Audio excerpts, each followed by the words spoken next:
Hey guys, welcome to my channel. Today I'm going to be showing you how to make Ekpangkwuko.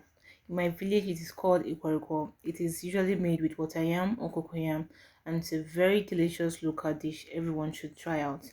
The original Ekpangkwuko is usually wrapped in cocoa yam leaves or pumpkin leaves, but not everyone has the patience to do that, so this is an easy method of making Ekpangkwuko. If you're new here, please don't forget to hit the subscribe button and also hit the notification button to get notified whenever I upload more mouth-watering recipes. So let's get started.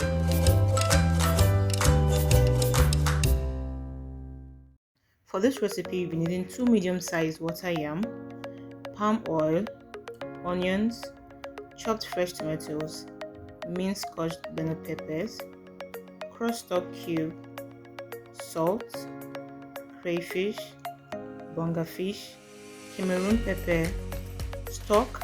Here I have a combination of fresh fish stock and mixed stock. The combination makes your ekpangkwuko more delicious. We'll also be needing pumpkin leaves and scent leaves. So we're going to start with our water yam. I've peeled and cut mine already.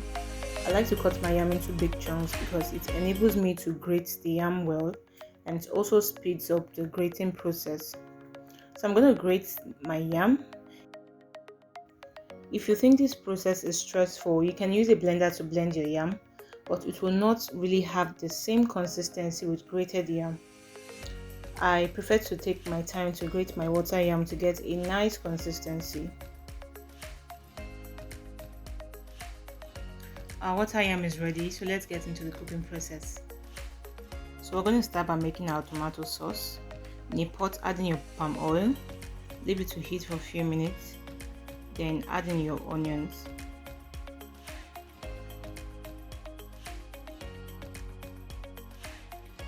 We're going to leave this to fry for a few minutes.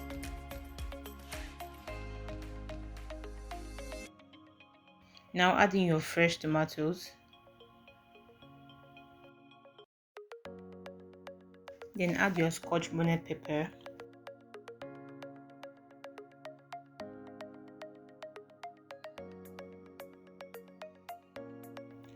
Stir to combine and leave this to fry for some minutes till the tomato loses its water content.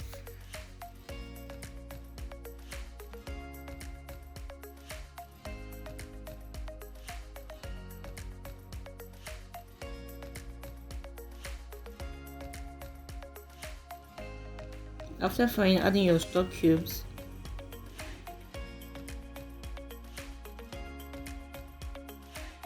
Then add your salt. Stir properly to combine.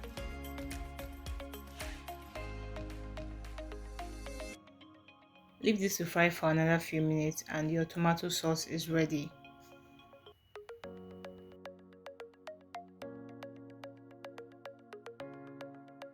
Now in a pot, add your stock.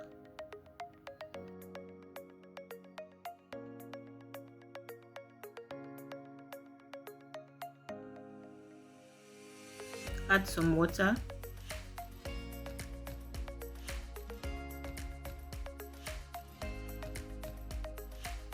Add in your remaining stock cubes. Add your salt. Stir to combine. So we're going to cover this to boil. You have to allow the water to boil so that the grated yam will start cooking immediately you put it inside.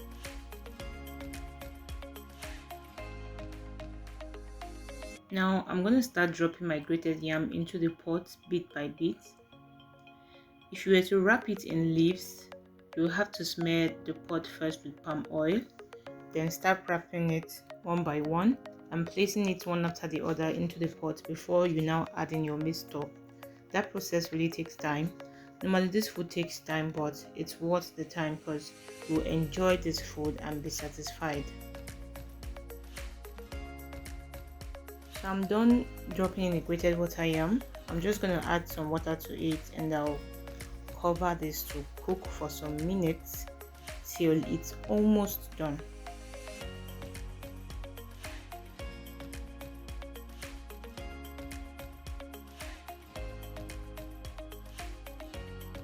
Now I'm just gonna use a spoon to check if it's ready for me to add in my tomato sauce.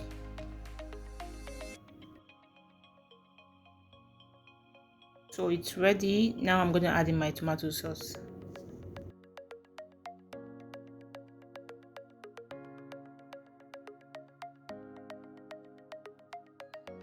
And for this recipe, most Calabar people like to use periwinkles, but I'm not a fan of periwinkles. But if you like periwinkles, you can add periwinkles into this dish. You can also add some meat chunks or pomo or fish, like fish chunks or whatever you just feel like adding to this recipe. Now I'll add in my crayfish, bonga fish and cameroon pepper that I mixed together. I actually blended my bonga fish. Now I'm not going to stir this completely. I'm just going to stir the sauce at the top. This will enable the water yam not to burn too much. Now I'm just going to cover this and leave this to cook for some minutes.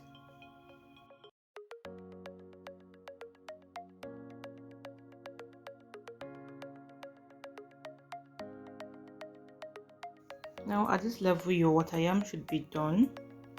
So I'm just going to add in my scent leaves and my pumpkin leaves.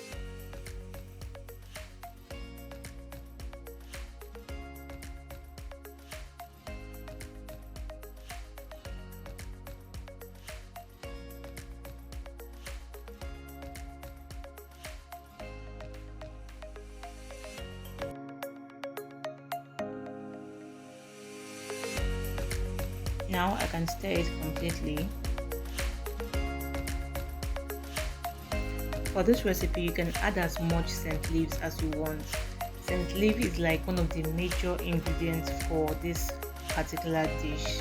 Like, I don't know what your Ekpangkwuko will taste like without scent leaves in it. So if you have much scent leaf, you can add in as much as you want. So I'm just going to cover this and leave it to cook for about 5 minutes or less than, so that the flavor of the scent leaves will be infused into the food. So our Ekpangkwuko is ready, and this is what it looks like. It looks so yummy. If you like this video, please give it a thumbs up. Thanks for watching.